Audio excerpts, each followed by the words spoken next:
नमस्कार, स्वागत है सुविधा चैनल में। और पिछली क्लास में हम बात कर रहे थे प्रशासनिक शब्दावलियों की, तो उसी कड़ी में हम आगे बढ़ते हैं। नेक्स्ट है days of grace. Days of grace का हिंदी में अनुवाद देखें तो इसका मतलब होता है रियायती दिन। रियायती दिन, जैसे कई बार आप ने सुना होगा कि भाई आपको बिल 15 तारीख तक जमा कराना है, लेकिन बिल मतलब थोड़ा लेट तक भी 25 तारीख तक दे दी गई है, तो वो जो ग्रेस पीरियड जो होता है उसे डेज ऑफ ग्रेस कहा जाता है। और जनरली जो बीमा पॉलिसीज होती हैं वहां पर भी इस शब्द का प्रयोग बहुत रूप से किया जाता है कि अगर आपने कोई जो पॉलिसी है उसका प्रीमियम भरने में अगर आप लेट भी हो जाते हैं तो आपकी जो पॉलिसी है वो एक्टिव बनी रहती है, तो वहां पर डेज ऑफ ग्रेस का प्रयोग जनरली किया जाता है। तो हिंदी अनुवाद क्या हो जाएगा इसका? रियायती दिन। नेक्स्ट हो जाएगा डिबार। डिबार मतलब कई बार ऐसा बोलते हैं ना, मेरे बच्चे को एग्जाम से डिबार कर दिया, यानी वंचित करना। डिबार से अभिप्राय क्या हो जाएगा? वंचित करना। नेक्स्ट है डिबेंचर। डिबेंचर का मतलब होता है ऋण। नेक्स्ट हो जाएगा डेबिट। डेबिट का मतलब होता है नामे।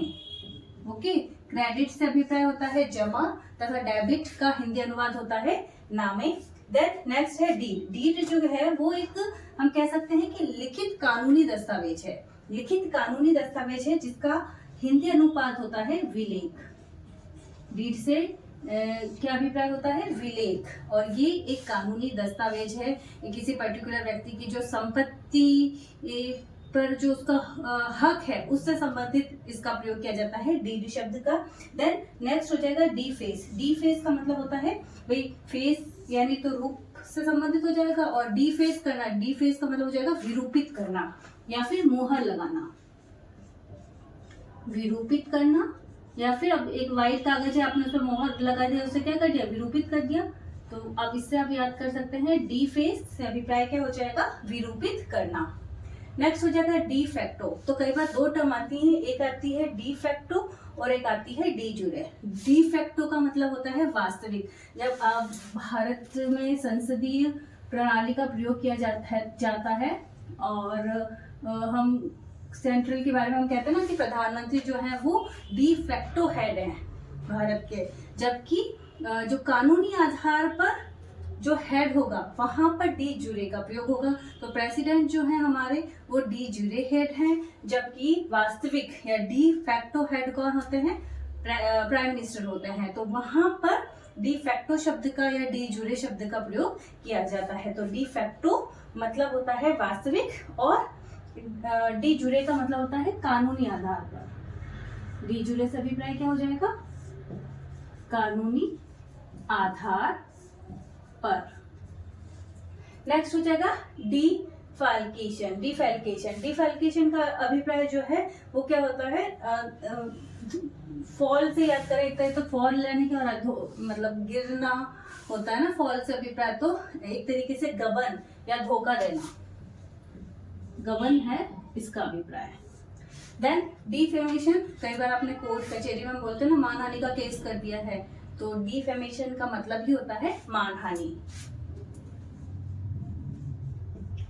मानहानि। डी जुरे की हम बात कर चुके हैं कानूनी अधिकार आधार पर। नेक्स्ट हो जाएगा डेलीगेट। डेलीगेट यानी प्रतिनिधि। प्रतिनिधि, हम बोलते ना कि भाई हमारा जो डेलीगेट है वो मंत्री से मुलाकात करने गया, तो प्रतिनिधि के रूप में जिसको भेजा जाता है वो क्या कहलाएगा? डेलीगेट। Then deliberation. डेलिब्रेशन का मतलब होता है विचार विमर्श। डेलिब्रेशन का मतलब क्या होगा? विचार विमर्श। ठीक है, हमें डेली डेली डेलिब्रेशन करना चाहिए। डेली डेली क्या करना चाहिए? डेलिब्रेशन करना चाहिए। तो डेलिब्रेशन से अभिप्राय हो जाएगा विचार विमर्श। नेक्स्ट हम आगे बढ़ते हैं डिलिविजन। डिलिविजन का मतलब होता है परिसीमन। परिसीमन आयोग की भी बैठक की थी, हम पॉलिटी में पढ़ते हैं, तो परिसीमन से अभिप्राय है डिलिविजन। Then demarcation. डिमार्केशन का मतलब होता है सीमांकन। सीमांकन, डिमार्केशन अर्थात सीमांकन। Then demonetisation. डीमोनेटाइजेशन तो सभी अधिकतर लोग जानते हैं, विमुद्रीकरण। विमुद्रीकरण, डीमोनेटाइजेशन। फिर डिमोट, प्रमोट से अपोजिट डिमोट ना, पद से पदावनत हम कह सकते हैं। पदावनत करना। देन डैमरेज, डैमरेज से जो अभिप्राय हो जाएगा क्या हो जाएगा, विलंब शुल्क। विलंब शुल्क लगता है ना भाई, आप कोई चीज आपको इतनी तारीख तक जमा करा देनी चाहिए थी और फिर आप लेट कराते तो फिर एक्स्ट्रा चार्ज लगता है, तो विलंब शुल्क के लिए डैमरेज शब्द का प्रयोग किया जाता है। देन डेप्रिसिएशन, डेप्रिसिएशन आप अगर कोई चीज खरीदते, आपने कूलर ही खरीदा और कूलर खरीदने के बाद ऐसा तो है नहीं कि वो उस टाइम के साथ उसमें क्या होगा, कुछ क्षय होगा, तो वो कहलाता है डेप्रिसिएशन। डेप्रिसिएशन का मतलब होता है अपक्षय प्रभार, अपक्षय प्रभार, डेप्रिसिएशन, ठीक है ना। इकोनॉमी में हम ये सारी चीजें पढ़ते हैं, तो ये कुछ शब्द हो जाएंगे। देन डेप्यूटेशन, डेप्यूटेशन से अभिप्राय क्या हो जाएगा, प्रतिनियुक्ति। डेप्यूटेशन यानी प्रतिनियुक्ति। देन डिटेन करना, किसी हम बोलते हैं डिटेन करना यानी नजरबंद करना। डिटेन से अभिप्राय क्या हो जाएगा, नजर बंद करना। देन डिस्काउंट, डिस्काउंट का हिंदी अर्थ कई बार बच्चे भूल जाते हैं। डिस्काउंट का अर्थ होता है बट्टा, हिंदी अर्थ क्या हो जाएगा इसका, बट्टा।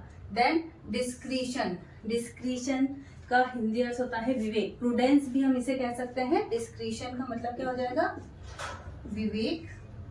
देन डॉक्यूमेंटेशन, डॉक्यूमेंटेशन का हिंदी अनुवाद होता है प्रलेखन, प्रलेखन। और ड्राफ्ट, ड्राफ्ट से अभिप्राय है कोई प्रारूप या मसौदा तैयार करना, तो ड्राफ्ट से अभिप्राय क्या हो जाएगा, कोई प्रारूप या फिर हम बात कर सकते हैं मसौदा। तो ये कुछ महत्वपूर्ण डी से रिलेटेड है ना, डी अल्फाबेट से रिलेटेड हमने पारिभाषिक शब्दावलियां देखी हैं।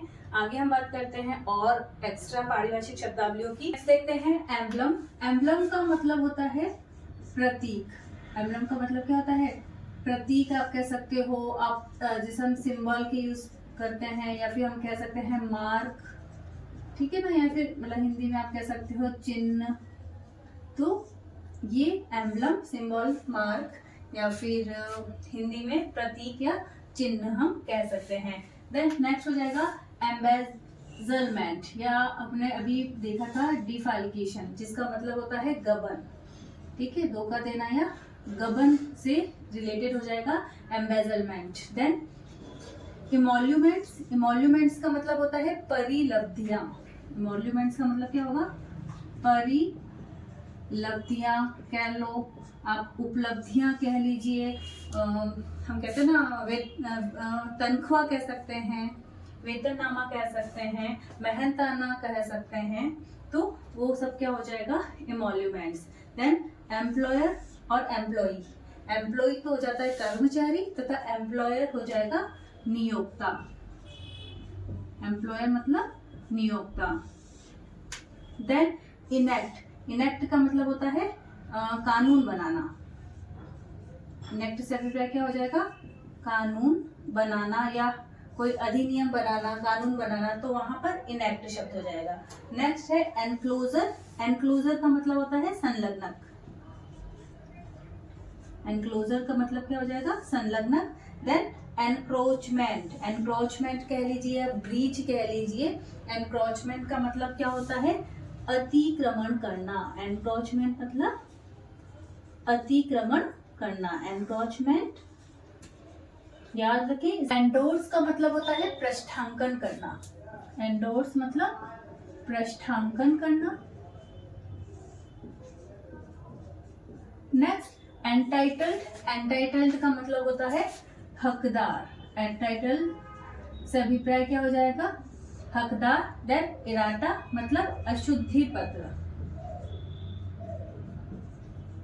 अशुद्धि पत्र। देन एविडेंस, एविडेंस से अभिप्राय होता है कोई साक्ष्य मिलना, या कोई गवाह के लिए हम एविडेंस का प्रयोग करते हैं, तो साक्ष्य या फिर गवाह के लिए एविडेंस। देन एक्सचेकर, एक्सचेकर का मतलब होता है राजकोष। एक्सचेकर का अभिप्राय क्या हो जाएगा, राजकोष। देन एग्जीक्यूटिव ना, एग्जीक्यूटिव तो कार्यपालिका, हम इसे तो बहुत सारे बच्चे जानते ही होंगे। एग्जीक्यूटिव यानी कार्यपालिका देन एक्स ऑफिशियो से अभिप्राय हो जाएगा पदेन। एक्स ऑफिशियो से अभिप्राय क्या हो जाएगा? पदेन। तो एंडोर्स यानी पृष्ठांकन करना, एंटाइटल यानी हकदार, एराटा यानी अशुद्धि पत्र, एविडेंस साक्ष्य, एक्सचेकर अर्थात राजकोष, एग्जीक्यूट करना यानी एग्जीक्यूटिव जो हमारी वो होती है कार्यपालिका, उसके लिए भी उपयोग में लिया जाता है। एंड एक्स ऑफिशियो यानी पदेन हो जाएगा। एक्सोनरेट का मतलब होता है दोष मुक्त करना। एक्सोनरेट मतलब दोष मुक्त करना। देन कई बार आपने कोर्ट की कार्यवाही में सुना होगा एक्स पार्टी का दे दिया ना, एक एक्स पार्टी यानी एक पक्षीय सुनवाई हो गई, तो एक पक्षीय या एक्स पार्टी। देन एक्सपेडाइट यानी शीघ्र कार्यवाही करना, शीघ्र कार्यवाही करना। देन एक्सपेल यानी निष्कासित करना,